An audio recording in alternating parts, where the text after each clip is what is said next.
நேயர்கள் அனைவருக்கும் கல்வடங்கம் டாக்டர் சத்யநாராயண சர்மாவின் இனிய வணக்கங்கள். இன்றைக்கி நம்ம தமிழ் புத்தாண்டு பற்றி பார்க்க போகிறோம். சித்திரை மாதம் 1ஆம் தேதி 14/4/2026 அன்று பிறக்கப் போகிற புது வருஷத்தோட பேர் பராபவ வருஷம். அன்றைய தினம் செவ்வாய்க்கிழமை சதயன் நட்சத்திரத்தில், அதாவது ராகு நட்சத்திரத்தில் இந்த வருடம் பராபவ வருடம் பிறக்கின்றது. நம்ம இந்தியாவோட லக்னம் அப்படின்னு பார்த்தா ரிஷப லக்னம், ராசி அப்படின்னு பார்த்திங்கன்னா மகர ராசி. இது நம்ம ஜோதிடத்தில் சொல்லப்பட்டிருக்கிற ஒரு விஷயம். ஆனால் அதே நேரத்தில் நம்ம சுதந்திரம் வாங்கிய ஆகஸ்ட் 15, 1947 இந்தியாவின் பிறந்த தினமாக வைத்து கணித்தால் நமக்கு ரிஷப ராசியும் கடக லக்னமும் வரும். உலக அளவில் இந்தியா மிகப்பெரிய வல்லரசு நாடாக முயற்சிகளை எடுத்து முன்னேறி வரும். முதல் 6 மாதங்கள் பொருளாதாரம் மந்த நிலையில் இருந்து பின்னர் படிப்படியாக முன்னேற்றம் இருக்கும். மகர ராசிக்கு 2வது வீட்டில் ராகு, 3இல் சனி, 6இல் குரு, 8இல் கேது ஆகிய கோச்சார அமைப்புகள் மிக முக்கியமான பங்கு வகிக்கும். இந்தியாவோட அணு ஆயுத வளர்ச்சி பெரிய நாடுகளை ஆச்சரியப்பட வைக்கும். வேலையில்லா திண்டாட்டம் பெருமளவில் அதிகரிக்கும். படிப்பின் மீது மக்களுக்கு ஆர்வம் குறையக்கூடிய வாய்ப்புகள் இருக்கு. மக்கள் பொதுவாக சொந்த தொழில்களில் ஆர்வம் காட்டத் தொடங்குவார்கள். உற்பத்தி பெருகும். இந்தியா ஒரு புதிய கண்டுபிடிப்பை உலகுக்கு அறிமுகம் செய்கின்ற வருடமாக இந்த பராபவ வருடம் இருக்கும். சூரிய ஒளியோட பாதிப்பு அதிகமாக இருக்கின்ற காரணத்தினால் நோய் தொற்று அதிகரிக்கக்கூடிய காலமாக அக்டோபர் முதல் பிப்ரவரி வரை மிகவும் எச்சரிக்கையாக இருக்க வேண்டிய காலமாக அமையும். இந்த வருடம் அந்த வெயிலோட தாக்கம் ரொம்ப அதிகமாக இருக்கும். சூரியனோட உஷ்ணம், சூரியனோட அந்த ரேடியேஷன், அதில் சில பாதிப்புகள் நிறைய பேருக்கு ஏற்படக்கூடிய வாய்ப்புகள் இருக்குது. கொஞ்சம் கவனமாக இருக்கணும். எரிவாயு உற்பத்தியில் சிறப்பான முன்னேற்றம் இந்தியாவில் ஏற்படும். இந்தியாவின் நட்பு நாடுகளாக சீனா, ஜப்பான், ரஷ்யா, ஜெர்மனி போன்ற நாடுகள் முன்னணியில் இருக்கும். அமெரிக்கா இந்த ஆண்டு மிகப்பெரிய பொருளாதார சரிவை சந்திக்கும். சுயசார்பு பற்றி அமெரிக்கா முக்கிய முடிவுகளை எடுக்கும்.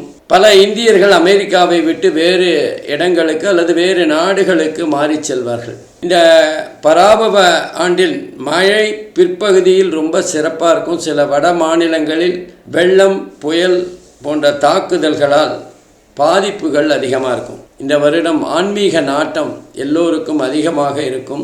ஆன்லைன் மற்றும் பண மோசடிகள் அதிகரிக்கும். தமிழ்நாடு வட இந்தியர்கள் சரணாலயமாக மாறும். தமிழ்நாட்டின் அவசியம் இந்திய அளவில் முக்கியத்துவம் பெறும். இந்திய அரசியலில் டிசம்பர் மாதம் மிகப்பெரிய குழப்ப நிலை ஏற்படும். சித்த ஆயுர்வேத மருத்துவம் பற்றிய மக்களின் புரிதல் அதிகமாகும், தேடுதலும் அதிகமாகும். பொதுவாக இந்த பலன்கள் இந்தியாவுக்கான பலன்களாக இருந்தாலும் 12 ராசிக்குமான தனித்தனியான பலன்களையும் பார்க்கலாம். வாங்க. அன்பிற்கினிய மேஷ ராசி அன்பர்களே, இந்த புத்தாண்டு பிறக்கின்ற அந்த நேரத்தில் மேஷராசிக்கு 3வது வீட்டில் குரு பகவான் சஞ்சாரம் செய்து கொண்டிருக்கிறார். இது ரொம்ப சூப்பரான பலனை தரும் அப்படின்னு சொல்ல முடியாது. அதே நேரத்தில் சனி பகவான் 12வது இடத்துல விரயஸ்தானத்தில் சஞ்சாரம் செய்வதும் ஒரு வகையில் பாதிப்பை தான் தரும். நல்ல வேளை ராகு பகவான் 11வது இடத்திலும் 5வது இடத்துல கேது பகவானும் ஓரளவுக்கு உங்களுக்கு நன்மைகளை தரலாம் அப்படின்னு தீர்மானிச்சிருக்காங்க. ஆனால் பொதுவாக இந்த வருஷம்லாம் ரொம்ப கவலைப்பட வேண்டிய அவசியம் இல்லை. ஏன்னா குரு பகவான் இந்த வருஷம் உங்கள் ராசிக்கு 3 இடத்துல சஞ்சாரம் செய்ய போகிறார். 3, 4, 5. முதல்ல 3வது இடத்துல சஞ்சாரம் செய்வார். மே மாதத்திற்கு பிறகு கடகராசிக்கு உச்சமாக சென்று சஞ்சாரம் செய்கின்ற ஒரு 5 மாதம் உங்களுக்கு நல்லாயிருக்கும். அதுக்கப்புறம் 5வது வீட்டுக்கு குரு பகவான் சஞ்சாரம் செய்வார் சிம்ம ராசியில் அதிசாரமாக. அதுக்கப்புறம் வக்கரக நதியில் திரும்ப வருது. இப்படி குரு பகவான் இந்த வருஷம் முழுவதுமாக 3 நிலைகளில் உங்களுக்கு பலனை தர இருக்கின்றார். உங்களுக்கு மாத்திரம் இல்லை, எல்லா ராசிக்குமே அப்படி தான். அதனால் பெரிய கஷ்டங்கள்லாம் இந்த வருஷம் இருக்க வாய்ப்பில்லை. ஆனால் பணத்து சம்பந்தப்பட்ட விஷயங்களில் கொஞ்சம் நீங்கள் கவனமாக இருக்கணும். ராகு பகவான் உங்கள் வருமானத்தை பார்த்துட்டாலும் அந்த குருவோட சஞ்சாரம் அப்படிங்கிறது கொஞ்சம் அதிகப்படியாக உங்களுக்கு செலவுகளை வைக்கக்கூடியவராக இருப்பார். செலவுகள் ரொம்ப அதிகரிக்கும். கூடவே லாபஸ்தானத்தில் இருக்கிற ராகு பகவான் எதிர்பாராத வகையிலெல்லாம் உங்களுக்கு பணத்தை தருவார். கணவன் மனைவிக்குள்ள சின்ன சின்ன சலசலப்புகள் ஏற்படும், மனக்கசப்புகள் ஏற்படும். வீடு வண்டி போன்றவைகளுக்காக வாங்கிய கடன் இஎம்ஐ உங்களை கொஞ்சம் பயமுறுத்துகிற சூழ்நிலை தான் இருக்கும்.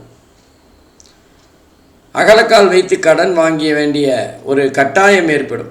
நீங்கள் செலவுகளை குறைக்கணும் அப்படின்னு மனசார வைராக்கியமாக இருந்தாலும் குடும்பம் மூலமாக உங்களுக்கு செலவுகளும் ஆடம்பர செலவுகளும் கடனும் அட்டைப்பூச்சி மாதிரி உங்களை பிடிச்சு கொண்டு உறிஞ்சி எடுத்துரும்.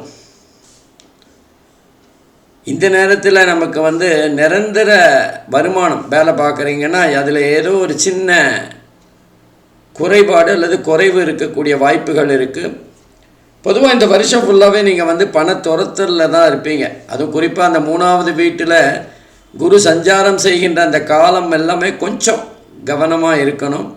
4க்கு வரும்போது சுமாராக இருக்கும். அதே 5 வரும்போது கடைசி, அதாவது அக்டோபர் மாதத்திலிருந்து பிப்ரவரி மாதம் வரைக்கும் ரொம்ப ரொம்ப சூப்பராக இருக்கும் உங்களுக்கு.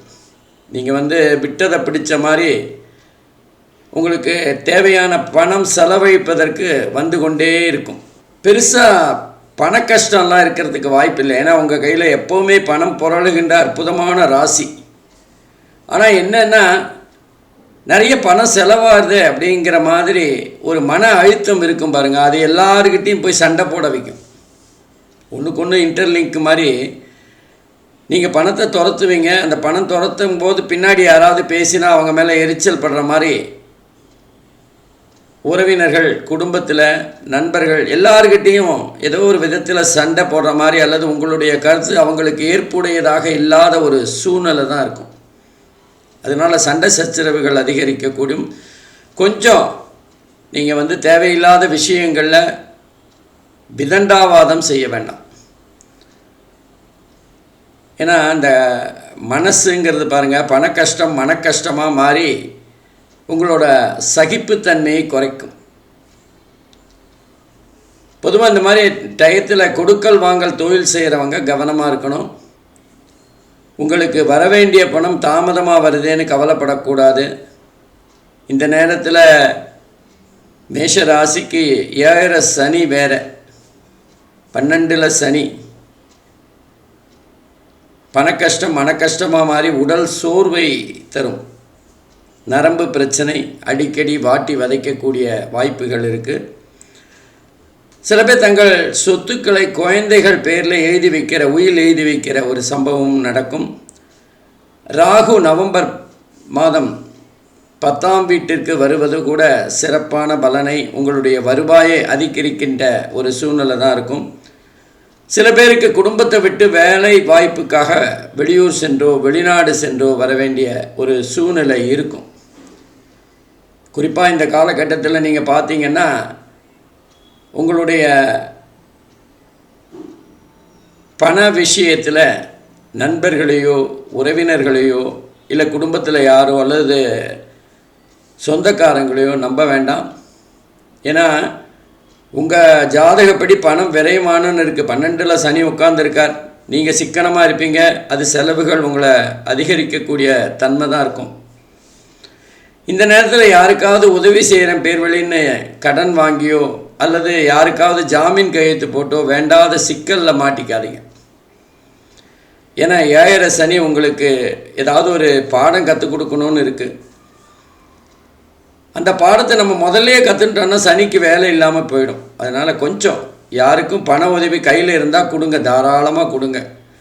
ஆனால் தேவையில்லாமல் உங்களோட ஜாமீன் கையெழுத்து போகிறதோ அல்லது உங்களோட வீட்டு பத்திரம் வேறு ஏதான பத்திரங்களை கொடுத்து கடன் வாங்கி உதவி செய்கிறேன்னு ரெட்டிப்பு செலவுகளையும் உறவுகளையும் தொலைத்து விடாதீர்கள்.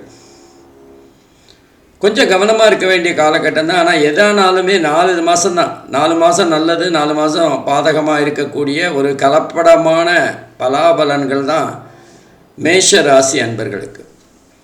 அதே நேரத்தில் இந்த மேஷ ராசியில் குரு பகவான் தன்னோட 5வது பார்வையாக மேஷ ராசிக்கு 7, 9, 11 ஆகிய இடங்களை பார்க்குறதுங்கிறது ரொம்ப ரொம்ப சூப்பர். நான் இது வரைக்கும் சொன்ன பாதகமான விஷயங்களை எல்லாம் தூக்கி எறிகிற மாதிரி குருவோட பார்வை அற்புதமாக இருக்குது. 5வது வீடு அப்படிங்கிறது பூர்வ புண்ணியஸ்தானம். எவ்வளவு கஷ்டம் வந்தாலும் மனசு தைரியமாக இருக்கிற ஒரு காலகட்டம். குறிப்பாக மாணவர்களுடைய புத்திசாலித்தனம் வெளிப்படுகின்ற இடம். அதே நேரத்தில் மாணவர்களுக்கு காதல் ததும்புகின்ற ஒரு காலகட்டமாகவும் இருக்கும். பூர்வீக சொத்து ஏதாவது உங்களுக்கு வருகின்ற அல்லது பூர்வீக சொத்து சம்பந்தப்பட்ட வழக்குகள் இருந்தால் அது சரியாகும். அதே மாதிரி உங்களுடைய கணவன் மனைவி உறவில் பெரிய அளவுக்கு பாதிப்புகள் எதுவும் இருக்காது. சின்ன சின்ன சலசலப்புகள் வந்தால் ஊடலுக்கு பின் கூடல் அப்படிங்கிற மாதிரி மிகுந்த சந்தோஷத்தை தருகின்ற ஒரு காலகட்டமாக இருக்கும். குரு பார்க்க அனைத்து நன்மைகளும் கிடைக்கும். அதே மாதிரி குரு பாக்கியஸ்தானத்தை பார்க்கறதுனால வெளிநாடு சென்று படிக்கணும்னு ஆசைப்படுறவங்க, வெளிநாடு சென்று வேலை பார்க்கணுங்கிறவங்களுக்கெல்லாம் இந்த வேலை அமையக்கூடிய காலகட்டமாக இருக்கும். நல்ல நேரம். கொஞ்சம் கவனமாக இருங்க, அவ்வளோதான். தேவையில்லாமல் பணத்தில் கொஞ்சம் எச்சரிக்கையாக இருந்தீங்கன்னா ரொம்ப ரொம்ப அற்புதமான காலகட்டமாக மாற்றிக்கலாம். உங்களுக்கு வர்ற கஷ்டத்தை ஈஸியாக எளிதாக எதிர்கொள்ளலாம். அதே நேரத்தில் குரு பகவானுடைய பார்வையானது 11வது வீட்டில் உயர்றதுனால வியாபாரம் தொழில் செய்கிறவங்களுக்கு கொஞ்சம் அபரீதமான லாபம் வரும். பணம் உடனே கைக்கு வரலைன்னாலும் ஈபரியாக இருந்தாலுமே லாபம் உங்களுக்கு மன நிறைவை தரும். தொழிலில் ஈடுபடுற திருப்திகரமான ஒரு சூழ்நிலையை ஏற்படுத்தி கொடுக்கும். கொஞ்சம் கவனமாக இருந்தீங்கன்னா ரெட்டிப்பான மகிழ்ச்சியை பெறலாம். சின்ன சின்ன கஷ்டங்களையும் தவிர்க்கலாம்.